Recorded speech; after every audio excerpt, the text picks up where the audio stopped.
9장 15절부터 17절까지만 먼저 보겠습니다. 한 목소리로 우리 합독하겠습니다. 9장 15절부터 17절까지 같이 읽습니다. 시작. 사울이 오기 전날에 여호와께서 사무엘에게 알게 하여 이르시되 내일 이맘때에 내가 베냐민 땅에서 한 사람을 내게로 보내리니 너는 그에게 기름을 부어 내 백성 이스라엘의 지도자를 삼으라. 그가 내 백성을 블레셋 사람들의 손에서 구원하리라. 내 백성의 부르짖음이 내게 상달되었으므로 내가 그들을 돌보았느니라 하셨더니 사무엘이 사울을 볼 때에 여호와께서 그에게 이르시되 보라, 이는 내가 내게 말한 사람이니 이가 내 백성을 다스리리라 하시니라. 아멘. 오늘 본문을 중심으로 해서 사무엘상 강의 12번째 시간입니다. 완전하신 하나님께 믿음으로 반응하라, 이런 제목으로 말씀 나누도록 하겠습니다. 사실 오늘 본문을 중심으로 두 가지를 살펴보려고 했는데 오전 시간에 살펴보는 가운데 하나만 이렇게 살피게 됐어요. 일부 예배 시간에 너무 이렇게 중요한 부분들이라서 또 앞부분을 살피다 보니까 뒷부분의 중요한 부분을 그냥 대략 살피고 넘어가기가 좀 그래서 앞부분만 살폈는데 아마 앞부분만 살피게 될 것 같습니다. 설교를 일찍 끝나게 될 것 같습니다. 예. 여러분이 믿으시는 하나님은 여러분에게 누구신가요? 여러분은 하나님을 어떤 분으로 생각하십니까? 우리는 하나님을 믿습니다. 내가 하나님의 어떤 분인지를 아는 만큼 그리고 내가 믿는 하나님이 누구이신지 내가 아는 만큼 우리 삶에 능력이 있어요. 내가 그분을 믿는 건 신뢰하는 거잖아요. 신뢰하는 하나님을 잘 모르면 우리가 결정적인 순간에 하나님을 신뢰하기보다는 내 생각, 내 방법, 내 인간적인 생각으로 옆으로 이렇게 가게 돼요. 그래서 하나님을 아는 것은 우리 신앙에 너무너무 중요해요. 하나님은, 성경이 말하는 하나님은 완전하신 분이세요. 선하시고 공의로우시고 그뿐만이 아니라 우리를 사랑하시고 전지하시며 전능하신 하나님이세요. 십자가를 보면 거기 하나님의 사랑이 게시되어 있죠. 우리가 죄인 되었을 때 우리를 구원하시기 위해서 당신의 아들을, 예수님을 십자가에 아끼지 않고 내놓으신 완전하신 사랑을 볼 수 있어요. 허물과 죄로 죽은 우리를 위하여 당신의 독생자를 아끼지 않고 내놓으심으로 우리의 모든 죄를 영단번에 깨끗게 하신 하나님의 사랑. 그래서 거기에는, 십자가에는 완전한 사랑이 게시되어 있고요, 십자가는 또한 우리의 구원을 위한 완전한 능력이고 하나님의 지혜지요. 그래서 십자가를 이해하면 우리가 하나님의 어떤 분인가를 더 보게 돼요. 그래서 우리는 항상 이 하나님의 어떤 분인가를 생각하고요, 우리의 삶 가운데 믿음으로 하나님께 반응하는 게 참 중요해요. 모든 상황 속에서, 그리고 그분의 말씀으로 모든 상황 속에서 반응할 수 있다면 우리 삶은 놀라운 승리가 있어요. 보이는 환경이 진리가 아니고 하나님, 내가 믿는 하나님이 곧 진리이시고 그 하나님이 어떤 분인가를 우리가 이해하는 게 참 중요해요. 우선 오늘 이 사무엘상 9장 앞부분에서 우리에게 가르친 아주 중요한 한 부분은 하나님의 섭리를 이해하는 것과 관련돼서 우리에게 가르치고 있어요. 한번 따라서 보실래요? 하나님의 섭리를 이해하면 항상 감사할 수 있다. 그리스도인의 삶에 우연이 없어요. 그러니까 하나님께서 우리를 자녀 삼으시고 우리가 예수 그리스도를 믿는 믿음 안에서 구원받은 백성으로 설 때에 우리의 삶에 우연이 없다는 사실을 우리는 염두에 두어야 돼요. 그러니까 우리 삶을 하나님은 간섭하신단 말이에요, 구체적으로. 그러니까 지난주에 우리가 살핀 것처럼 왕을 세워달라고 하는 이스라엘 백성들에게 하나님께서 왕을 주시겠다고 말씀하시죠. 그리고 이제 사울을 왕으로 선택하시고 왕으로 세우시기로 작정하십니다. 오늘 본문은 그 사울이 왕으로 세워지는 장면을 이렇게 보여주고 있어요. 1절 2절을 먼저 한번 보겠습니다. 사울에 대해 소개하고 있는데요, 같이 읽겠습니다. 베냐민 지파에 기스라 이름하는 유력한 사람이 있으니 그는 아비엘의 사람이요 스롤의 손자요 벳고라셋의 증손이요 아비아의 현손이며 베냐민 사람이더라. 기스에게 아들이 있으니 그의 이름은 사울이요 준수한 소년이라. 이스라엘 자손 중에 그보다 더 준수한 자가 없고 키는 모든 백성보다 어깨 위만큼 더 컸더라. 사울의 이름, 사울이라는 이름의 뜻이 뭐냐면 요구하여 얻은 자라는 뜻이에요. 그러니까 이스라엘 백성들이 왕이 필요하다는 생각을 하게 됐어요. 사무엘은 늙었고 사무엘의 자녀들은 리더가 될 만한 사람들이 아니었기 때문에 우리에게 왕이 필요하다. 적군이 쳐들어오려고 하는데 우리가 왕이 있어야, 다른 나라들처럼, 다른 많은 이방 나라들처럼 왕이 있어야 우리가 구원을 받고 왕이 있어야 우리가 보호를 받고 왕의 리더십 아래서 우리가 하나 되고 이런 일이 있을 텐데 우리에게 왕을 달라 막 이렇게 요구했죠. 근데 참 재밌는 것은 사울의 이름이 요구하여 얻은 자라는 뜻이라니까요. 그러니까 사울은 하나님께서 그들이 요구한 대로 주신 인물이었다고 말할 수 있어요. 이스라엘은 자기들보다 뛰어나서 앞서 나갈 왕, 지혜가 있고 힘이 있고 능력이 있는 왕을 요구해요. 그랬더니 하나님께서 사람들이 생각하는 수준에서 사람들이 보기 좋아하는, 사람들이 요구하는 왕을 세워주셨어요. 그래서 사울은 사람들이 생각하는 수준에서 아주 적당한 왕인 것을 볼 수 있어요. 우선 1절에 보니까 그는 유력한 집안 출신이다 이렇게 말하고 있어요. 유력했다는 말은 뭐예요? 여기 돈이 많다는 거예요. 그러니까 뭐 유명한 집안이다 뭐 이런 얘기보다는 돈이 많다는 얘기입니다.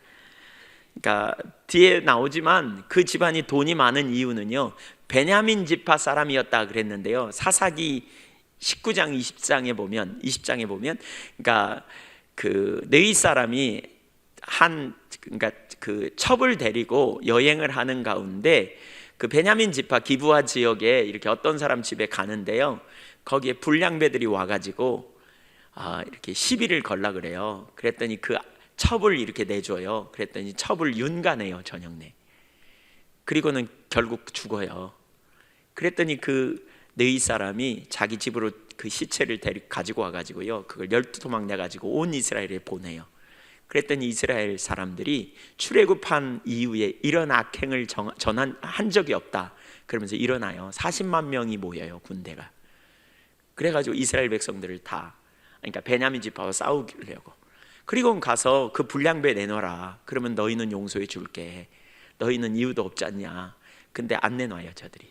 그래가지고 전쟁이 벌어집니다. 그래가지고는요 26,700명의 군사가 일어났는데 그 가운데 26,100명이 죽어요. 그리고 600명만 산으로 도망가요.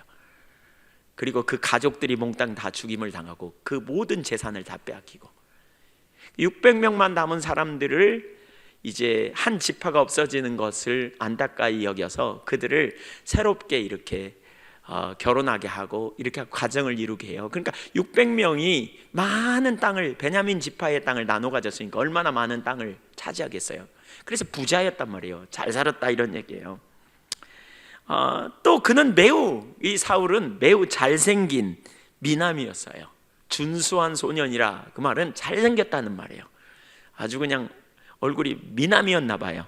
제가 보니까 이스라엘 가보니까 거기 현지인들은 참 잘생겼더라고요. 우뚝우뚝 그냥 코도 크고 그냥 이목구비가 분명하고 잘생겼더라고요. 그러니까 그보다 더 잘생긴 아주 특별한 미남이었던 것 같아요. 그뿐만이 아니라 거기 보니까 큰 키를 가졌대. 보통 사람들보다 머리 하나 더 있는.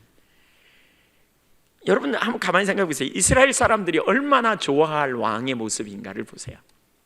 그렇죠? 얼짱에 그냥 농다리에 뭐 요즘 그런 거 우리 많이 찾잖아요. 그뿐 아닙니다. 그러니까 외모만 그런 게 아니고요, 그는 부잣집 집안 출신의 외모가 축출합니다. 이쯤 되면 그냥 사람들이 다 존경할 만한 사람이에요. 근데 그뿐만이 아니에요. 그는 성품적으로도 매우 뛰어난 사람이에요. 3절 이하에서 이제 우리가 쭉 읽은 본문에 나오기 때문에 제가 다 읽진 않겠지만 3절 이하에 보면 그는 매우 효자였어요.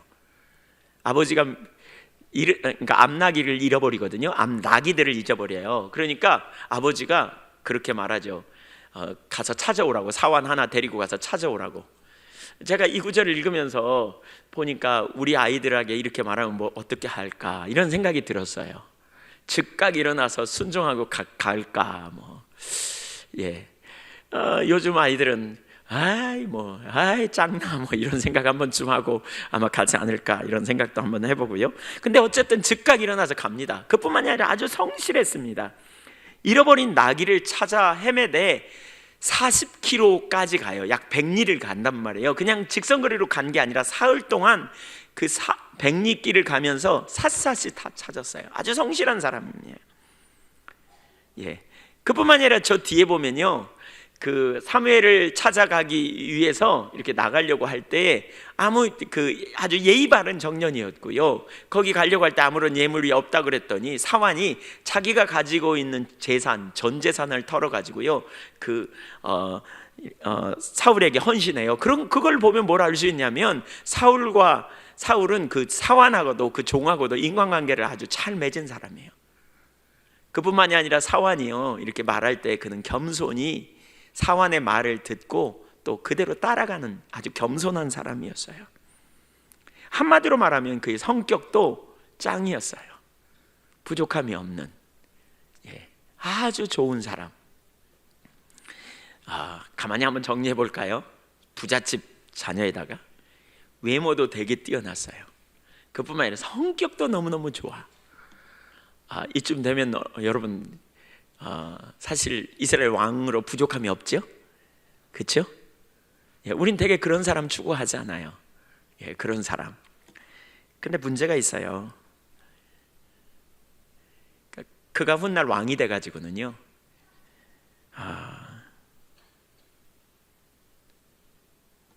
상당히 문제를 일으켜요. 왕이 돼가지고 굉장히 달라져요. 과거의 그런 성품과 그런 성향이 이렇게 변화돼요. 그는 겸손한 사람이었지만 점점 교만하게 되고요. 그는 정말 다른 사람에게 친절을 베푸는 온유한 사람 같은데 그는 나중에 보면 별로 그렇지 못한 자리로 가버려요. 우린 이런 사람 아주 좋아해요. 성격 좋은 성품. 근데 그의 성품은요, 성격에서 나왔던 걸 볼 수 있어요. 그러니까 믿음에서 나온 성품이 되어야 변화된 성품이고, 이런 성품이 귀해요. 근데 성격이 좋은 성품, 그 성품은요, 결정적인 순간에 자기가 나오게 됩니다. 그는 사실 그에게는 사울에게는 상처가 많습니다. 그는 여기 1절에 보니까 베냐민 지파 사람이었다 그랬잖아요. 적어도 그의 아버지나 아니면 할아버지 때에 동족 상잔의 비극을 경험했어요. 그 베냐민 지파를 600명만 남기고 다 죽여버렸다니까요. 그뿐만이 아니라 그 어머니가 기브아 사람이거든요. 그러니까 어떻게 알 수 있냐면, 그 기브아 사람인데, 600명의 남은 사람들을 놔두고 어떻게 이들을 결혼시킬까 이러면서 그들이 같이 모였는데 기브아 사람들이 안 와요. 그 기브온 사람들이. 그러니까 그 기브온 야베스 사람들이 안 와요. 그러니까 그 야베스 사람들 다 남자들을 죽이고요, 그 여자들을 잡아다가 결혼시켜요. 그러니까 어머니나 할머니도 상처가 되게 많아요. 왜? 자기 가족이 죽는 걸 봤을 거거든요. 또 아버지나 할아버지가 상처가 많아요. 그 밑에서 자란 자녀예요. 누가요? 이 사울이. 보통 상처가 많으면 성격 형성이 두 가지로 됩니다. 아주 그냥 괴팍해지든지, 상처가 많아가지고 괴팍해지는지, 아니면 아주 유순해져서 살아남기 위해서 처세에 능해요. 그래가지고 사람들에게 잘 보이려고, 또 어떤 상황에서 유순하고, 이렇게 어떻게 해야 사람들이 좋아하는 사람이 되는지 이렇게 성격적으로 배워요. 그래서 각기 다른 성품을 가질 수 있다는 거죠. 어쩌면 사울은 이렇게 상처를 되게 많이 경험하고요, 성격적으로 유순한 그런 성품의 사람이었다고 말할 수도 있어요. 그래서 우리가 생각해야 될 중요한 한 가지는요, 우리의 그 성품적 성격으로가 아니라 믿음의 성품으로 변화되어야 돼요. 그러니까 무엇보다 참 중요한 게, 십자가에서 우리 자신이 선함 없다는 사실을 깨닫고 우리의 본래 어떤 타고난 성품이나 후천적인 성품으로서의 삶이 아니라 우리가 정말 그리스도 예수 안에서 우리가 얼마나 선함이 없는 자이고 우리가 새로운 피조물이 되었고, 그래서 우리가 성령을 의지하고 매 순간마다 성령께 동의하고 나아감을 통해서 우리의 삶이 새로워져야 된다는 것이죠. 그리고 그 삶을 살 때 우리 가운데 놀라운 능력이 있는 거죠. 자기 속에 선함이 없어서 예수님이 오셨고 우리 옛사람이 예수와 함께 십자가에 못 박혀 죽었다는 사실을 보고, 그래야 항상 성령님을 의지하고 겸손한, 그러면서 변화되는 성품이 되어야 돼요. 십자가를 통과한 성품, 이게 되어져야 돼요. 여러분, 우리는 보통 어떤 사람들을 우리는 이렇게 구하는지 가만히 생각해 보세요. 어떤 사람들과 함께 있기를 원하는지. 여러분의 자녀를 결혼시키려면 어떤 성품의 사람, 어떤 사람을 추구하십니까? 우리 보통 결혼하는 사람들에게 이런 말들이 있죠. 배우자를 위해 기도해라, 결혼할 정년기가 되면. 근데 어떤 사람들은 그렇게 가르쳐요. 가능하면 자세히 써라, 자세히. 키는 몇 센치, 뭐 몸무게는 얼마, 얼굴은 어떻고, 뭐 이렇게 쓰다 보면 되게 그렇죠. 뭐 유명한 영화 배우 같은 사람을 쓰죠. 예. 거기다가 또 성품은 또 어떤 사람을 구해요? 또 마더 테레사 같은 수녀 같은 성품을 가진, 온유하고 자비하고 긍휼이 병성한 완벽한 사람을 써놓고 기도해. 떼 쓰면서 기도하면 다 응답해. 그러니까 떼를 써, 이렇게 말해요. 여러분, 떼 쓰는 기도요 별로 안 좋아요. 떼 쓰는 기도. 그래서 결국 그런 비슷한 사람하고 결혼해. 근데 살다 보니까 자꾸 그냥 자기 본래적인 성품이 나와가지고 속이 뒤집어지고 문제 투성이가 일어나고 뭐 이런 경험해요. 그래서 우리 청년들 그렇게 기도하면 안 돼요. 우리 지난주에 이스라엘 백성들이 뭐 했다고요? 떼 쓰면서 기도했다고요. 우리가 왕이 필요해요. 그래서 경고를 하니까 뭐라 그래요? 괜찮아요, 그래도 왕이 필요해요. 그랬더니 그 수준에 맞는 왕을 주셨다니까요. 그 수준에 맞는 왕. 하나님의 관점과 달라요. 다윗을 왕으로 세울 때 하나님은 이렇게 말씀하시거든요. 사무엘상 16장 7절에 보면 여호와께서 사무엘에게 이르시되 그의 용모와 키를 보지 말라. 내가 이미 그를 버렸노라. 내가 보는 것은 사람과 같지 아니하니 사람은 외모를 보거니와 나 여호와는 중심을 보느니라. 그의 뭐와 용모와 뭘? 키. 외모 보지 말라, 외모 따지지 말라. 내가 버렸다 그랬어요. 나는 중심을 본다 그랬어요.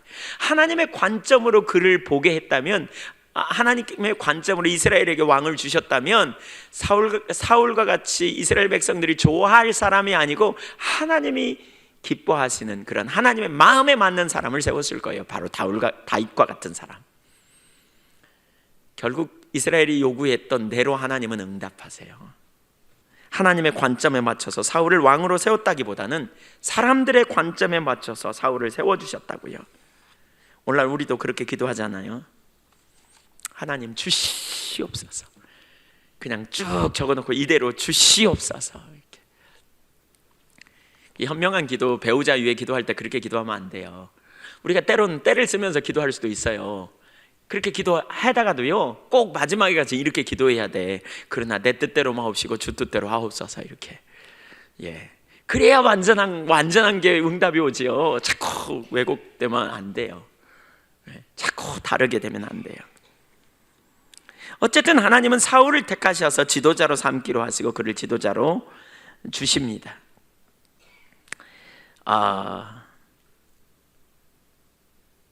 사람들을 외모로 여러분 취하지 않기를 축복합니다. 그 사람이 성품이 좋을 때 그 사람의 성품이 타고난 본래적인 성품인지 아니면 그가 그 속에 정말 예수님이 있는가를 볼 필요가 있어요. 믿음이 있는가, 믿음이 있는 그런 사람들을 볼 필요가 있어요. 하나님 앞에 무조건 떼쓰면 주신다, 그러니까 우리는 그렇게 기도하면 된다라고 말하는 건 절대로 올바르지 않아요. 때를 쓰는 기도가 합당하지 않다고요, 하나님 앞에서. 제가 과거에 신학교 다닐 때 어떤 분이 꼭 그렇게 말했어요. 나는 기도하다가 기도하고 마칠 때는 허망해. 그래서 왜 그러냐고 그랬더니 실컷 이것도 주시고 저것도 주시고 저것도 주시고 주시옵소서. 그런데 나올 때 꼭 그렇게 기도한대. 그러나 내 뜻대로 마옵시고 주 뜻대로 하옵소서. 그럼 너무 허망하대. 근데 사실 그게 현명한 기도예요. 그게 현명한 기도예요. 하나님은 우리를 아시고요, 우리의 체질을 아시기 때문에 우리가 보기에 좋은 것이 아니라 우리의 하나님 보시기에 우리에게 좋은 것을 주시기를 원하세요. 그게 정작 필요하잖아요. 그렇죠? 뒤에 나오지만요, 사울은 상처가 많아가지고요, 나중에 왕 된 다음에 제일 먼저 그가 한 일이 뭐냐면 자기 어머니의 고향 사람들을 이렇게 구출하러 가는 일을 제일 먼저 합니다. 상처가 있으면 그 상처가 이렇게 쓴뿌리로 작동합니다. 우리는 자기중심이어가지고 자기를 변호하려는 본성이 있기 때문에 합리화하고 자기 정당성을 찾기 위해서 뭔가를 시도해요. 그렇기 때문에 상처가 있으면 그게 결국은 문제로 야기되어지죠. 그래서 정말 믿음 안에 있는가? 우리 모두 상처가 없는 사람은 없지만, 그러나 십자가의 보혈의 공로를 의지하여 정말 내 속에 선함이 없고, 그래서 예수 그리스도가 나에게 필요하다는 사실을 인식하고, 그래서 예수님이 내 삶에 필요하다는 사실을 깨닫고 돌이키는 자리로 이런 전환되는 성품, 그런 기질적인 성품의 변화를 우리 자신이 꿈꿔야 되고요, 그런 사람들을 우리는 만나기를 구해야 돼요. 그런 사람들과 함께 있기를 찾아야 돼요. 관점이 전환되기를 축복합니다. 3절 이하를 보겠습니다. 사울을 세우는 장면을 여기 볼 수 있습니다. 3절 같이 읽죠. 사울의 아버지 기스가 암나기들을 잃고 그의 아들 사울에게 이르되 너는 일어나 한 사환을 데리고 가서 암나기들을 찾으라 하매, 그가 에브라임 산지와 살리사 땅으로 두루 다녀 보았으나 찾지 못하고 사할림 땅으로 두루 다녀 보았으나 그곳에는 없었고 베냐민 사람의 땅으로 두루 다녀 보았으나 찾지 못하니라. 그들이 숲 땅에 이른 때에 사울이 함께 가던 사환에게 이르되 돌아가자, 내 아버지께서 암나기 생각은 고사하고 우리를 위하여 걱정하실까 두려워하노라 하니. 여기 한 사건이 일어났대요. 무슨 사건이에요? 암나기 가출 사건. 암나기들이 어떻게 잊어버렸는지 모르겠어요. 최소한 도둑 맞은 것 같지는 않아요. 아마 매놨는데 줄이 풀려서 갔든지, 아니면 외양간 같은 데 넣어놨는데 그 입구가 열려가지고 다 나가버렸든지 그런 것 같아요. 뒤에 보면 사흘 만에 찾거든요. 그러니까 최소한 도둑 맞은 것 같지는 않아요. 어쨌든 암나기가 가출하지 않았나. 암나기들이 집단적으로 나가버렸어요. 그러니까 그 암나기들이 상당히 중요한 재산이었던 것 같아요.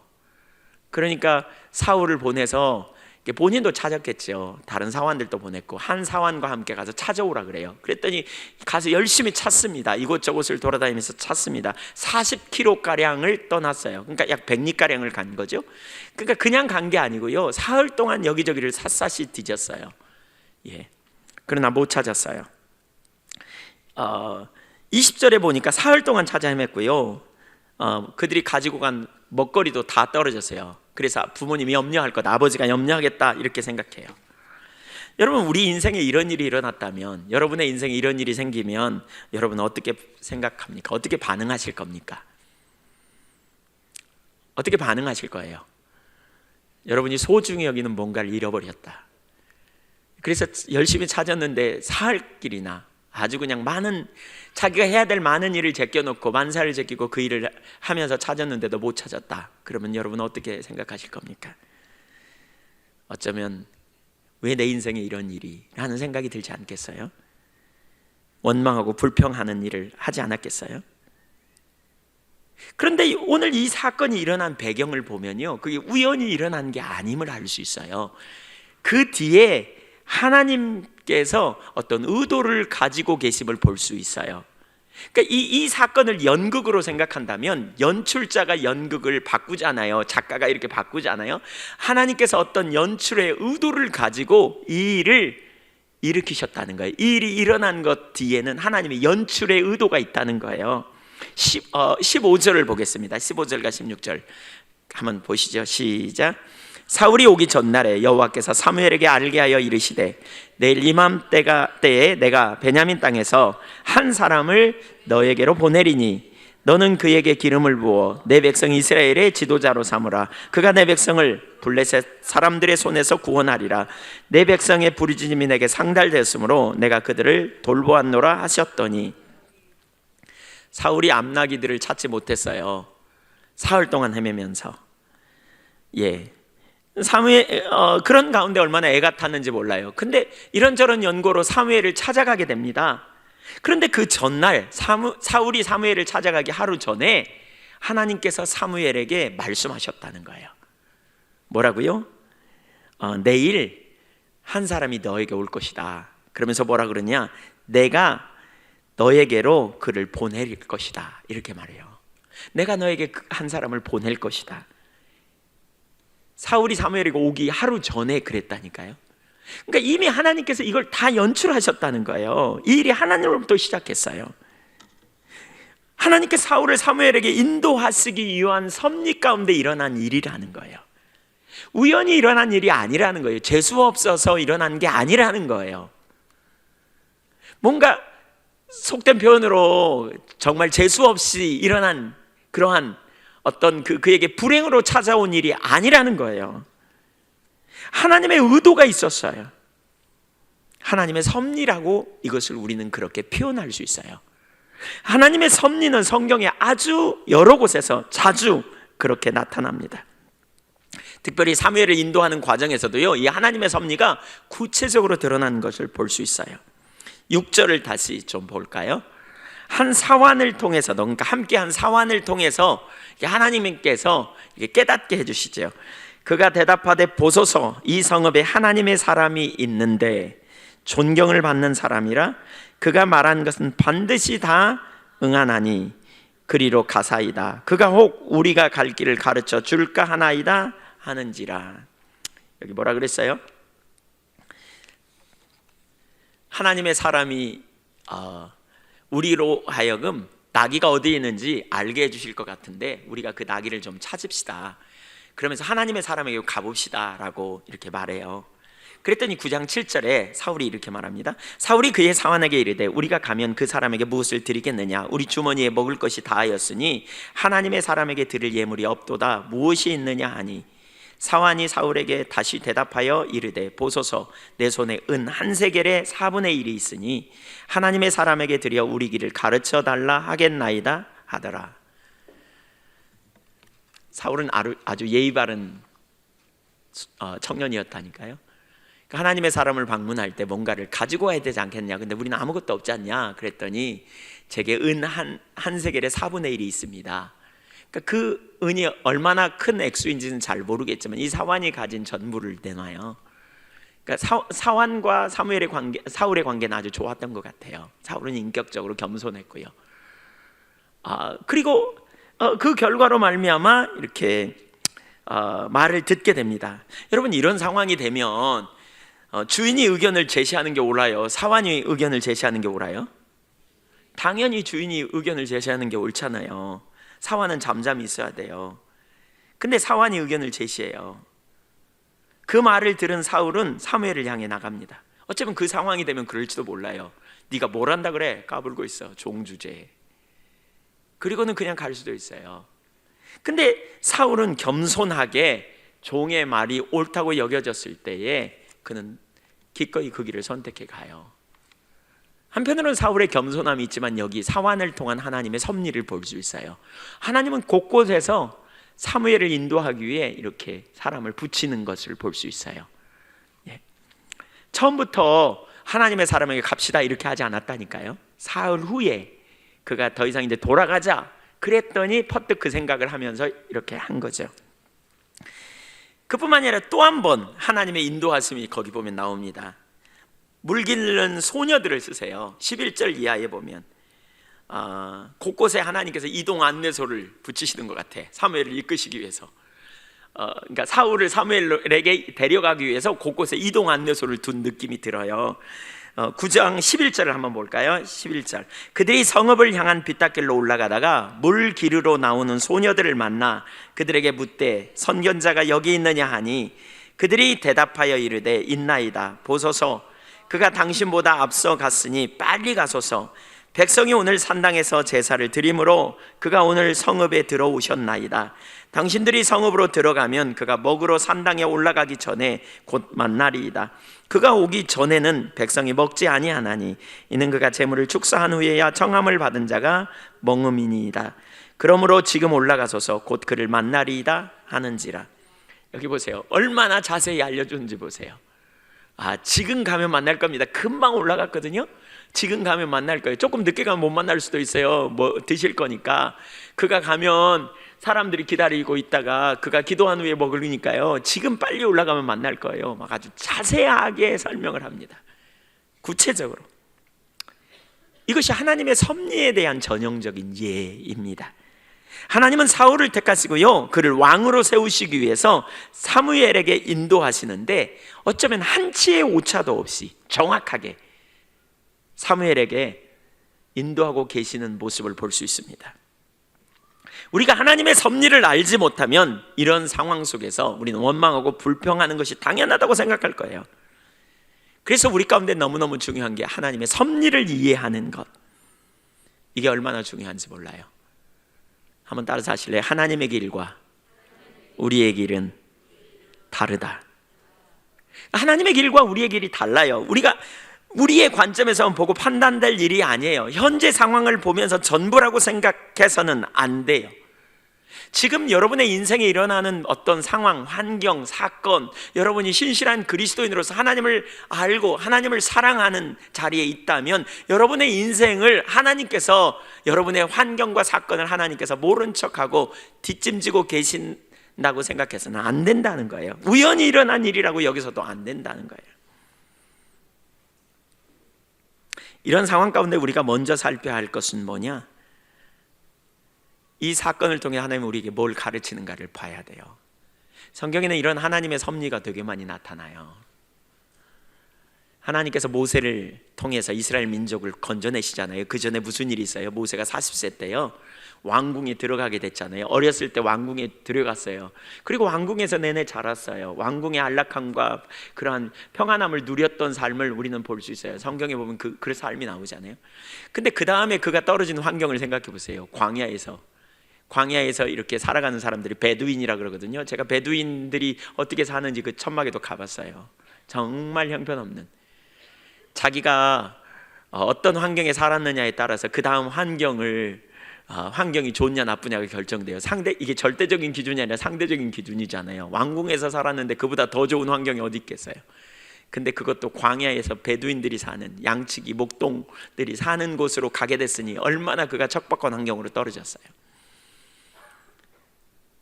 그는 그 환경을 보면서 낙심하고 좌절하고 불평하고 원망했을지도 몰라요. 그럴 수도 있었을 거예요.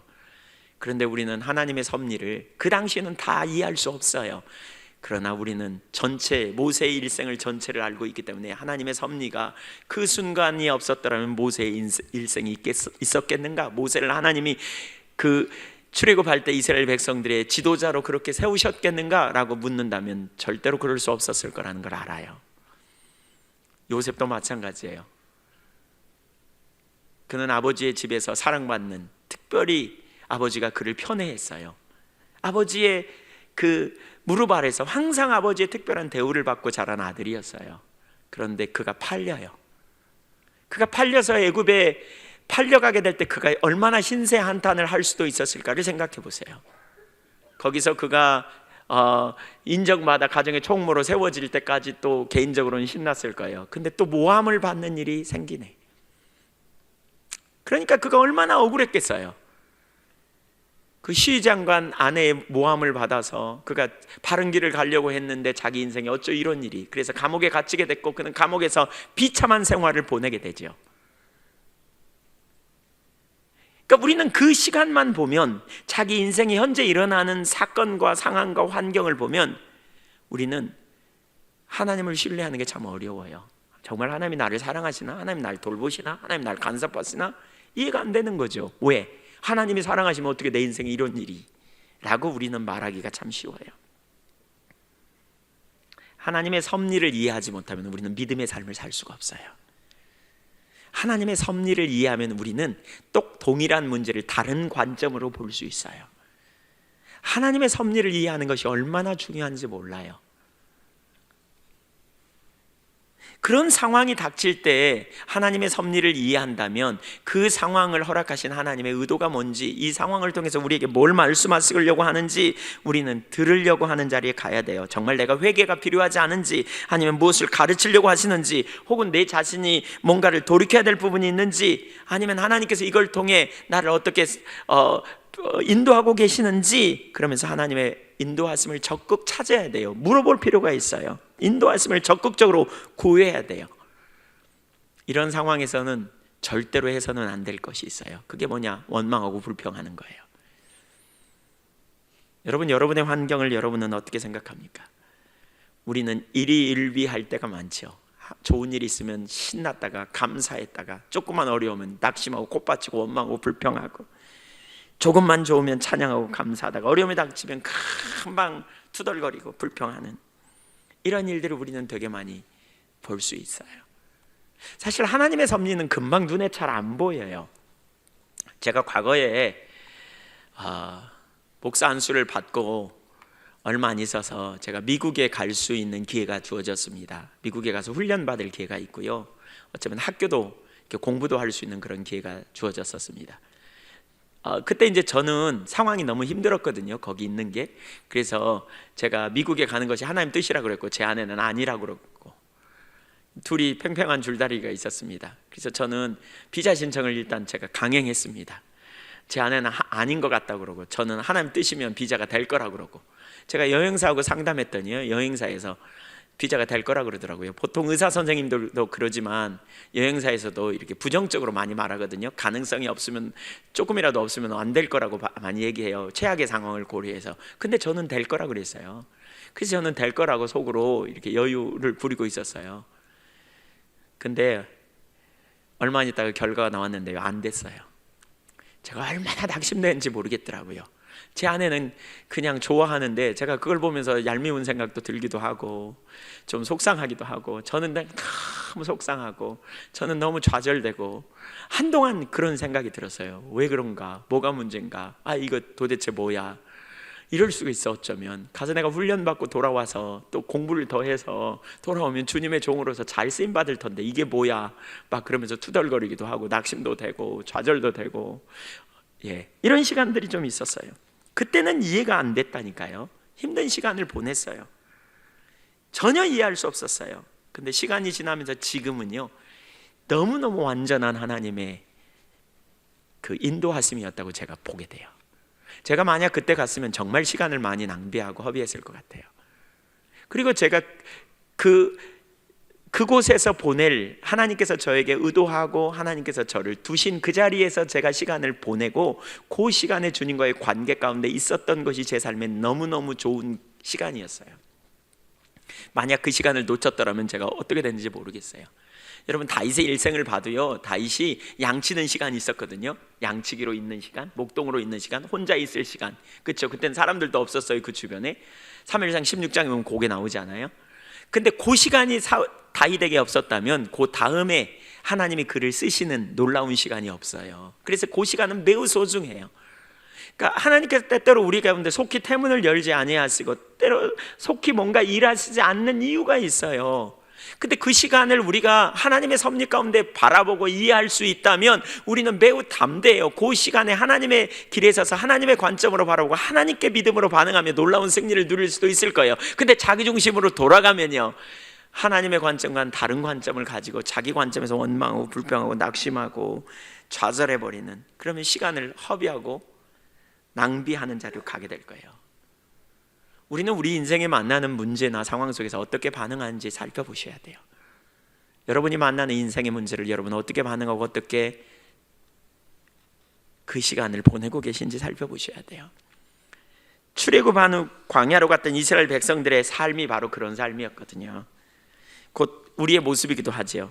하나님 이스라엘 백성들을 향한 완전한 계획을 가지고 계셨어요. 그들을 빚어가시기 위해서, 믿음의 세대로 세우기 위해서 그들을 광야로 인도하시지요. 절망적인 환경 가운데로 인도하셨어요. 그래서 애굽에서, 출애굽기 13장에 애굽에서 나오자마자 14장에 홍해 앞으로 그들을 데리고 가요.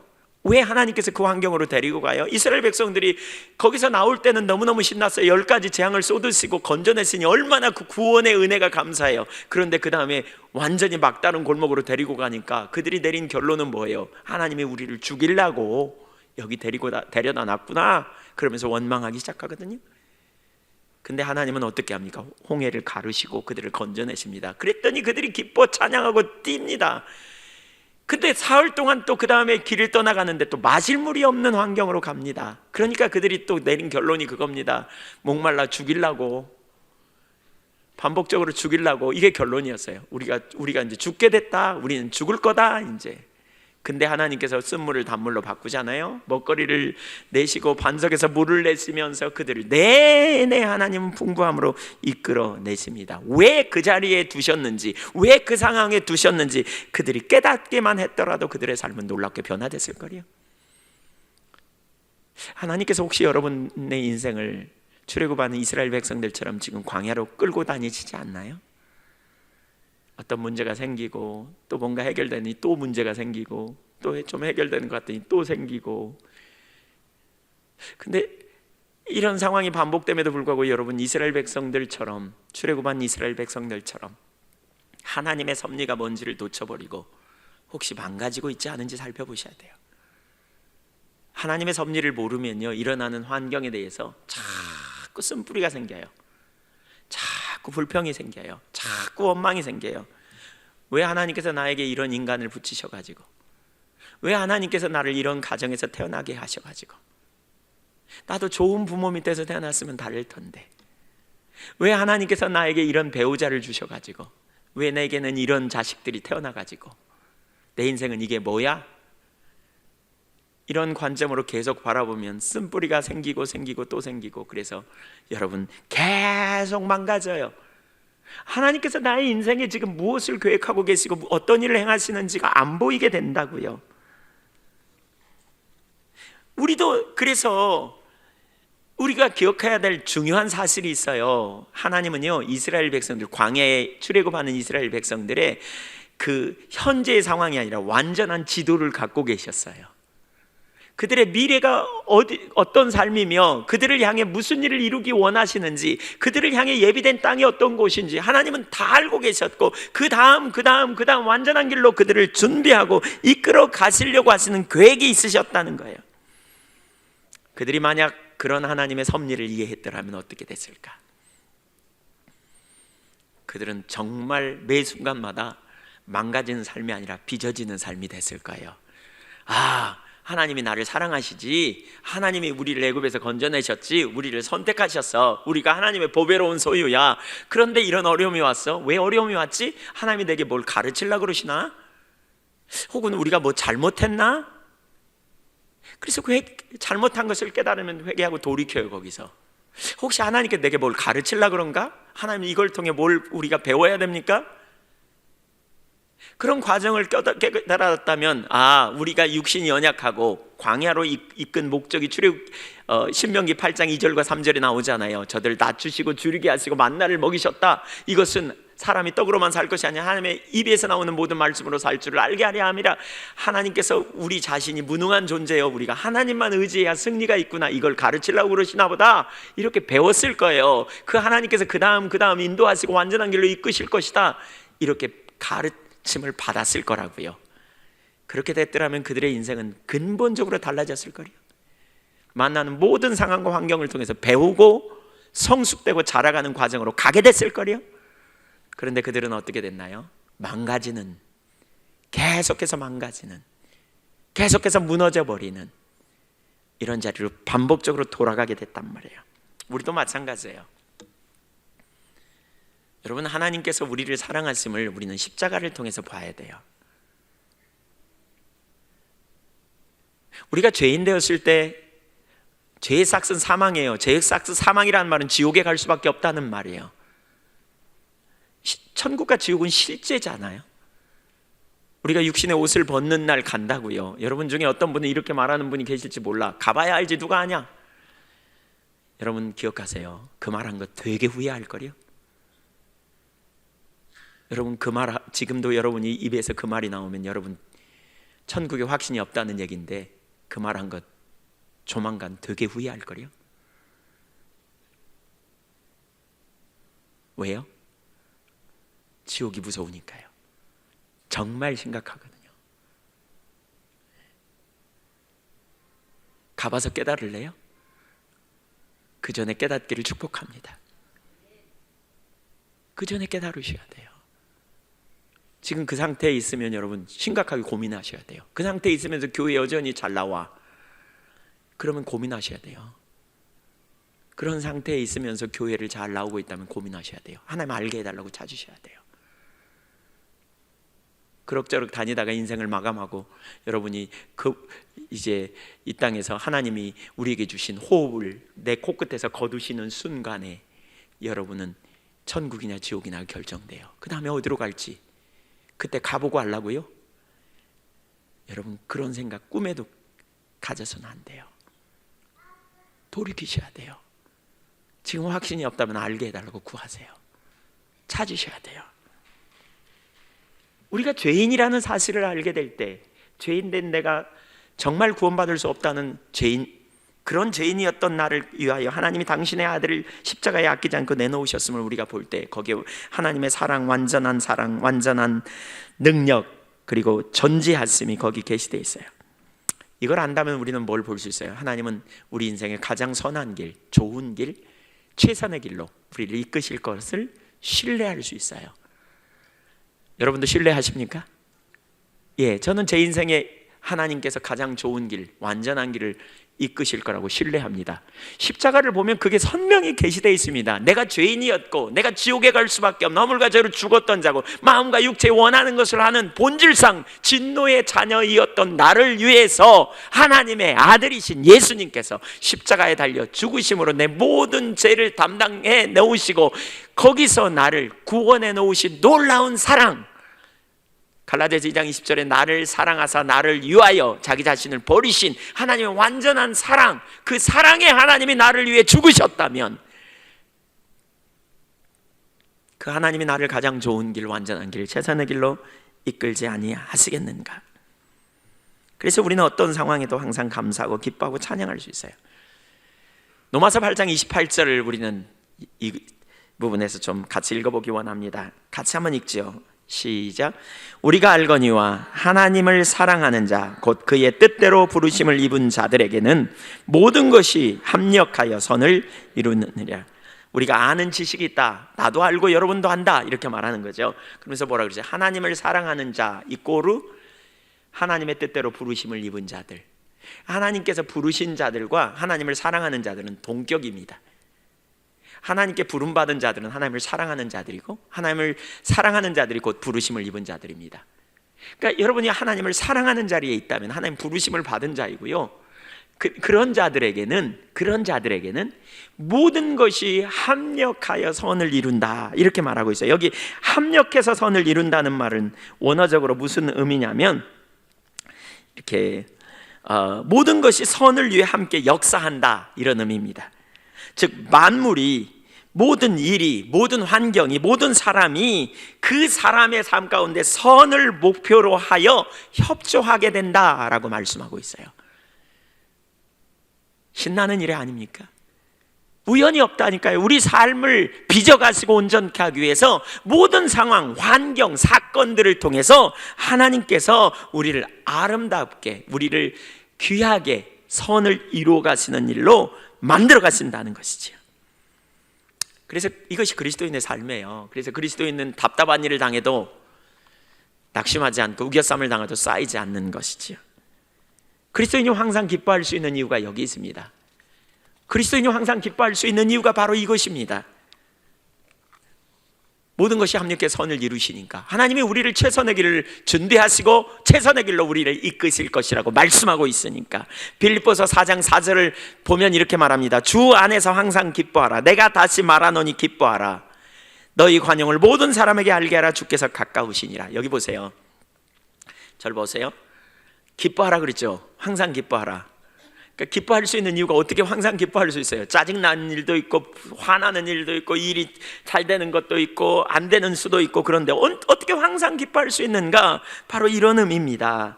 이런 의미입니다. 5절에 뭐라 그러냐? 주께서 가깝기 때문이다, 이렇게 말하고 있어요. 그 말은 주님의 재림을 가르치기도 하지만 여기서는 그런 의미예요. 합력해 선을 이루실 하나님, 결국은 우리가 주님께서 우리를 온전케 하시는 그 주님의 섭리를 깨달을 때가 금방 올 것이다. 주님께서 너를 빚어가시고 주님께서 너를 세우시고 너에게 가장 완전한 길로 이끄신 것을 조만간 보게 될 것이기 때문이다 라고 표현해요. 우리가 항상 감사해야 될 이유, 항상 기뻐해야 될 이유가 여기 있다니까요. 한번 따라서 하시죠. 주님이 가까이 계시기 때문이다.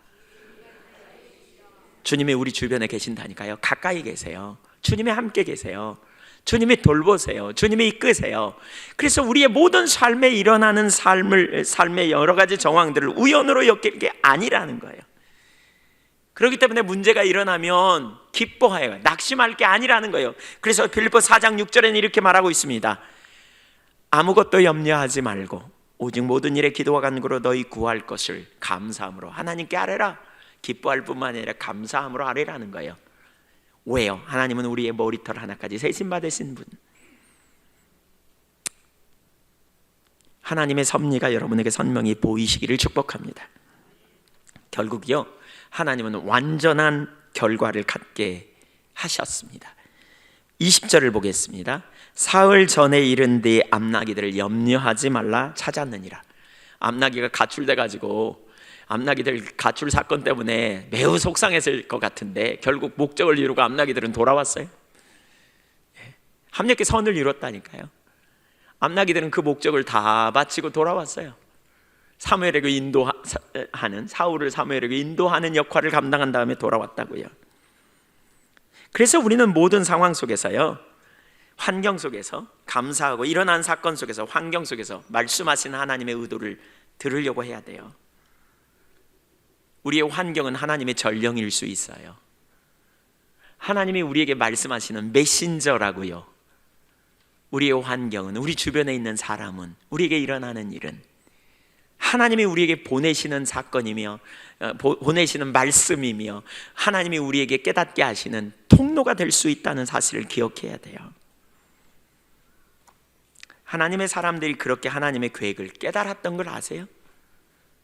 그렇게 깨달았어요. 그렇게 동행하는 것, 그런 관점으로 봤어요. 지금 일어나고 있는 일에 대해서 여러분은 어떤 각도로 바라보세요?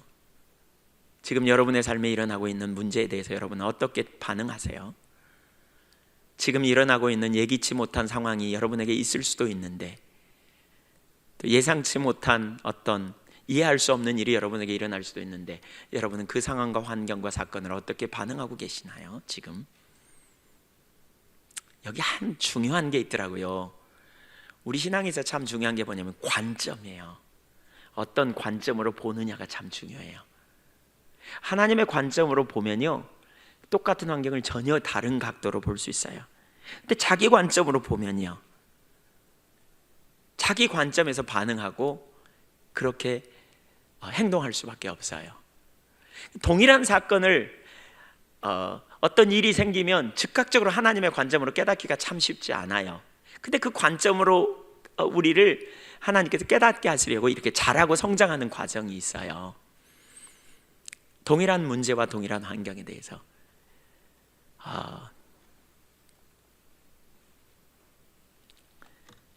고린도후서 1장에 보면 사울은 아시아에서 이렇게 복음을 전하다가 사형 선고를 받은 줄 알았다, 죽을 뻔했다, 이런 고백을 하거든요. 근데 그 사건을 통해서 하나님이 깨닫게 하셨다고 말하고 있어요. 더 이상 자기를 의지하지 말고 하나님을 의지하도록 인도하시는 것이었다라고 그는 훗날 고백해요. 환경을 통해서 깨닫게 된 거죠. 그 환경을 통해서 자신을 살피고 자신의 문제를 바라보게 되는 것이지요. 또 바울 사도는 복음을 전하기 위해서 아시아에서 복음을 전하려고, 아시아로 계속 가서 복음을 전하려고 했는데 복음이 안 열려. 내가 주님의 뜻대로 살려고 하는데 왜 복음 전하려고 이렇게 하는데 복음이 안 열려. 이럴 때 우리가 원망하고 불평할 수도 있거든요. 근데 그걸 가지고 기도하고 하나님의 뜻을 찾을 때 하나님께서 마게도냐 사람을 환상 중에 보게 하여서 그 선교의 방향이 유럽으로 바뀌게 만듭니다. 그래서 전혀 다른 각도로 이렇게 깨닫게 하셔서 돌이키게 하시는 그런 일들을 이루어 주십니다. 그러니까 인도하시는 거죠. 사울이 지금 그 가정에 암나기를 잃어버린 사건도 그것과 관련이 있습니다. 암나기를 잃어버리고요, 그 암나기를 찾게 되는 과정에서, 그 찾으러 가는 과정에서 결국 하나님의 인도하심의 의도가 있었던 것을 볼 수 있습니다. 그래서 우리는 우리 환경에 일어나는, 우리 삶에 일어나는 모든 상황에 다른 관점으로 볼 수 있는 게 필요해요.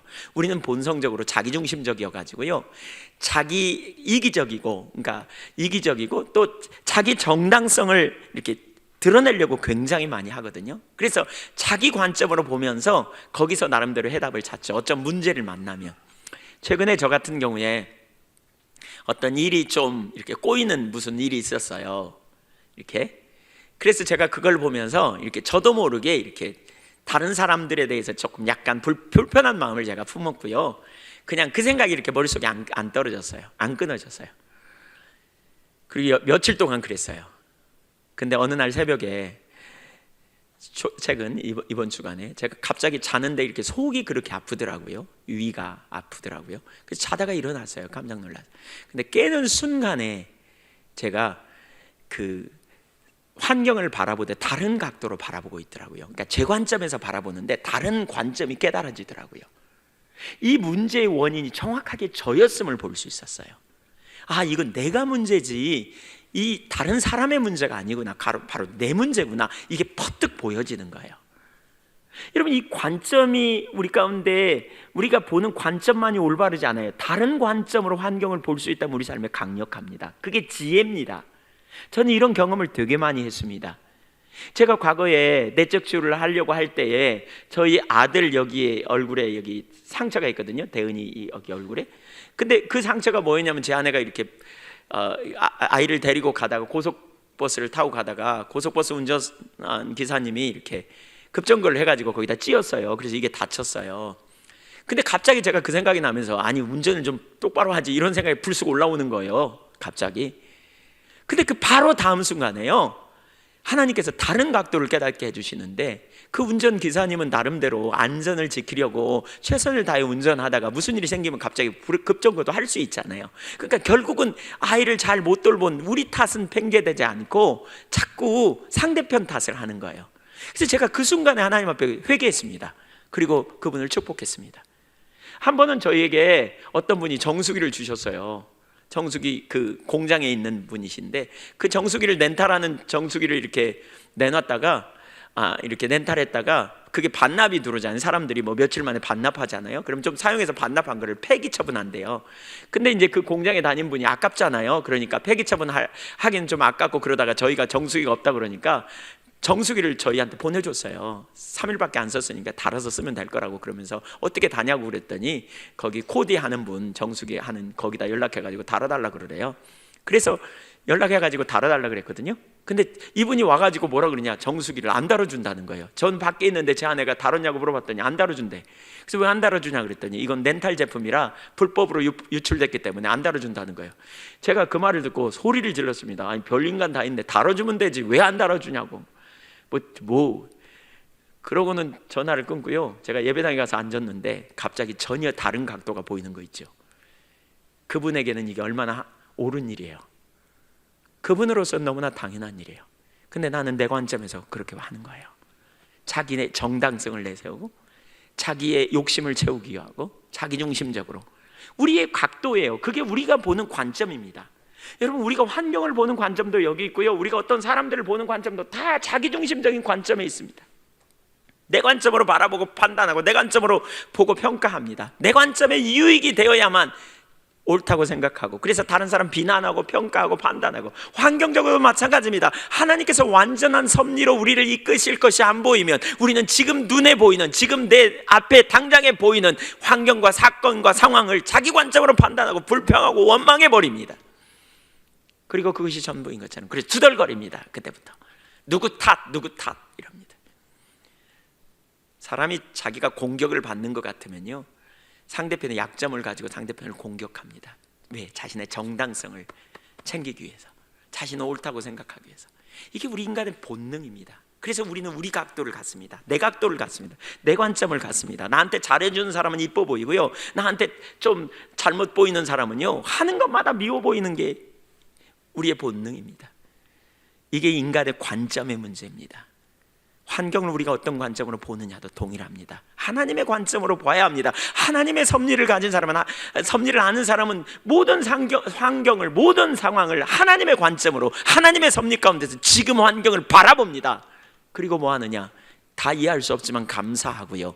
그 다음에 뭐 합니까? 그 환경을 통해서 하나님 내게 뭘 말씀하시려고 하는지, 이 환경을 통한 하나님의 메시지가 뭔지를 배우려고 합니다. 혹시 내가 회개해야 되나? 혹시 내가 지금 뭔가 돌이켜야 되나? 아니면 혹시 하나님께서 나에게 뭘 가르치려고 하신가? 이 상황을 통해 내가 뭘 배울까요? 하나님 뭘 가르치려고 하십니까? 출애굽하는 이스라엘 백성들에게 하나님께서 뭐라고 그랬어요? 신명기 8장 2절에 너희를 낮추기도 하고 줄이기도 하시고 너에게 만나를 먹이신 것은 사람이 떡으로만 살 것이 하나님 입에서 나오는 말씀으로 살 줄 알게 하려 함이라 그랬잖아요. 그 하나님께서 이스라엘 백성들에게 뭘 가르치려고요? 너는 무능한 존재야. 너는 하나님만 의지해. 하나님만 능력이야. 이걸 가르치려고요. 근데 결국 그들이 그걸 배웠습니까? 못 배웠습니다. 왜? 하나님의 섭리를 몰랐기 때문에. 관점이 항상 자기중심이었어요. 항상 자기중심적인 사람은 하나님의 관점이 안 보입니다. 그러니까 원망합니다. 그러니까 불평합니다. 그러니까 낙심합니다. 그런 사람의 옆에서 권면하면 내 상황 대봤어? 내 상황 대봐. 나보다 힘든 사람 있으면 나보라 그래. 그러면서 악다구니를 씁니다. 다른 사람이 사람을 통해 주시는 메시지, 하나님의 음성, 하나님의 말씀도 못 듣습니다. 못 배워집니다. 이런 사람의 마음속은 온통 불평과 원망과 쓴뿌리만 가득합니다. 쓴뿌리가 있는 사람은 계속 말라 비틀어집니다. 심각해집니다. 영적인 성숙이 절대로 되지 못합니다. 그러나 하나님의 관점을 가진 사람은요, 매 순간마다 무슨 사건이나 무슨 상황이나 무슨 환경이 일어날 때 하나님의 관점으로 그걸 재해석하기를 구해야 합니다. 개인적으로 저는 그런 경험을 되게 많이 합니다. 제가 제 삶에 전환이 일어난 그 전환점 중에 하나가 바로 이 부분이었습니다. 하나님의 관점으로 환경을 바라보기 시작하는 것. 그분이 나를 사랑하시는데 내 삶에 왜 이런 일이 있지? 하나님이 실수하셔서? 정답은 아니다. 그럼 왜 이런 일이 있지? 나에게 뭔가를 깨닫게 하시나? 하나님이 무능해서도 아니고 하나님이 나를 몰라서도 아닌데 왜 내게 이런 일이 있지? 그때부터 하나님 앞에 묻기 시작합니다. 그러면 하나님께서 저를 깨닫게 하시기도 하고, 때로는 돌이키라고 하시기도 하고, 때로는 뭔가를 가르치기도 하고, 때로는 하나님의 새로운 인도하심을 제가 받기도, 경험하는 역사도 보았습니다. 두 부류를 우리는 볼 수 있어요. 똑같은 환경을 만나도 한 사람은 계속 망가지는 사람입니다. 원망으로, 불평으로, 악다구니가 이 속에 가득 차 있어요. 하나님 너무하십니다. 하나님 정말 너무하십니다. 사람들 향해서 원망하고 불평하고 쓴뿌리로 가득 찬 사람, 계속 망가지는 사람이 있습니다. 또 한 부류의 사람은요, 하나님의 관점으로 환경을 재해석하는 사람입니다. 하나님의 관점으로 환경을 바라봅니다. 그래서 그 사람은 계속 깨닫습니다. 계속 배웁니다. 환경을 통한 하나님의 메시지 앞에 그는 순복합니다. 조정합니다. 전환되어집니다. 새로워집니다. 그래서 계속 자라갑니다. 하나님의 진리를 배워갑니다. 성숙되어 가는 사람들이 있습니다. 여러분 어느 부류에 설 겁니까? 하나님의 섭리를 이해하는 것은 그래서 매우 강력합니다. 사람이 마음으로 자기의 길을 계획할지라도 그 길을 인도하시는 분은 하나님이십니다. 하나님만 신뢰하시기를 축복합니다. 지금 여러분의 환경을 바라보십시오. 지금 여러분이 만나는 사람들을 보십시오. 하나님께서 여러분에게 전령으로 보내셨는지, 하나님의 메시지를 들어야 될 시간인지 생각해 보십시오. 혹시 여러분은 불평만 하고 원망만 하고, 왜 내 인생은 이렇게 꼬였나? 왜 하나님은 나를 돌보시지 않나? 라고 원망하고 불평하는 자리에 있지 않으신가요? 하나님은 여러분 실수하지 않으십니다. 하나님 여러분을 아십니다. 하나님은 여러분을 위해 친히 십자가에 못 박혀 죽으시고 여러분을 건져내시는 놀라운 사랑을 가지고 우리에게 오시는 분입니다. 지금 여러분이 만난 상황, 환경, 처지 모르실까요? 다 아십니다. 지금 여러분의 모든 상황을 하나님은 다 아십니다. 어쩌면 하나님의 연출이라는 관점을 가지고 여러분이 볼 수 있다면 여러분은 매일매일 빚어져 가면서 놀라운 승리를 누리게 될 겁니다. 다른 각도로 보려고 해야 합니다. 다른 각도를 가지고 여러분의 환경을 재해석한다면 여러분 하나님 앞에서 정말 놀라운 관점을 갖게 되고, 여러분 날마다 새로워지고, 여러분 날마다 감사가 나올 것이고, 날마다 기뻐할 것이고, 주께서 가까이 계시기 때문에 결국 새로워지는 놀라운 능력의 삶이 될 줄로 믿습니다. 빚어지십시오. 하나님을 기대하십시오. 낙심하지 마십시오. 지금 그 주님 앞에 여러분 나아가십시오. 주님은 여러분을 아십니다. 여러분의 마음을 열으십시오. 새로운 각도를 달라고 구하십시오. 새로운 관점을 달라고 구하십시오. 새로운 관점을 가져야 우리가 성숙됩니다. 여러분이 무슨 결정을 하려고 하기 전에, 누구와 만나서 얘기를 하려고 하기 전에, 혹시 여러분은 자신의 정당성을 가지고 상대편을 향해 여러분의 마음을 표출하려고 하지 않는지 살펴보십시오. 하나님의 관점으로 다른 각도로 보게 해달라고 구하십시오. 여러분의 환경을 보면서 여러분 앞에 가시 같은 어떤 사람이나 인간관계를 볼 때에 여러분은 정당하고 상대편은 잘못됐다고 투덜거리지 마십시오. 하나님의 관점으로 다른 각도로 내 눈을 열어보게 해달라고. 그러면 여러분은 항상 찬송이 나오고, 그러면 여러분은 항상 기뻐하고, 그러면 여러분의 부모님이 소중해지고, 여러분의 자녀들이 너무너무 귀하고, 여러분의 배우자가 하나님이 실수로 주신 정말 잘못 만났다고 하는 그 생각이 완전히 깨뜨려지며 배우자를 소중히 바라보는 그런 각도가 열리게 될 것입니다. 여러분이 변하면 여러분의 주변의 환경도 바뀔 거거든요. 그리고 여러분이 그렇게 되면 여러분은 신속히 빚어져 가며 승리케 되는 놀라운 역사가 있게 될 줄로 믿습니다. 지금 직면하십시오. 지금 살펴보십시오. 내 가족, 내 배우자, 내 이웃, 내 환경, 내 상황, 난 어떤 각도로 바라보는지, 그리고 잘못된 각도에 있다면 하나님 용서해 달라고, 은혜를 부어 달라고 그렇게 찾고 구할 수 있기를 바랍니다.